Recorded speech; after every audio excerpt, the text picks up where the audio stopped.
দেখ দোষ 5 কোটি টাকা দিয়ে বাড়ি বানাইছি। আমার মতো জিনিস পোলা আছে আর একটা, প্রচুর টাকা ইনভেস্ট করছি, আমার ফ্ল্যাট থেকে তোর মন বইরা যাইব। দোষ আজান দিয়ে দিছে, চল নামাজ পড়ো যাই। কি নামাজ পড়ে যাবো? তোর মাথা মাথা ঠিক আছে বেটা? আমার 1 মিনিটের সময় মূল্য তুই জানোস কত টাকা? যা বেটা তুই নামাজ পড়ে যা, আমি ভাই যাই কামাস আমার দেখলে সবাই জলে। এই মিয়া, শুরুতেই পর্যন্ত আমার একটা টাকা আপনি ঠিক মতো দিয়ে পারেন নাই। আমার টাকা কবে দিবেন আপনি? এটা কর। ভাই এত টাকা খরচ করে বাড়িটা বানাইছি ভাই, অনেকে টাকা টুকা পাইবো ভাই, আস্তে আস্তে আপনার টাকাটা দিমুনে ভাই। এমন করেন কে ভাই আপনারা? না, আপনি আমারে বহুত ঘুরাইছেন। আপনার বাড়ি আমি বাজক্ত করে আপনার কাছে আমি 2 কোটি টাকা পাবো, আমি আর ঘুরতে পারুম না। টাকা কবে দিবেন বলেন? কিরে, ব্যাংকের ম্যানেজার আমার বন্ধুরে কি কইতেছে?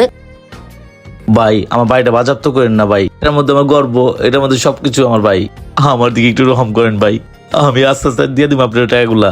আমি কালকার মধ্যে আপনার বাড়ি আমি তালা মেরা দিমু। আমি বহুত দিন ঘুরছি, আর সালাম। ঘুরার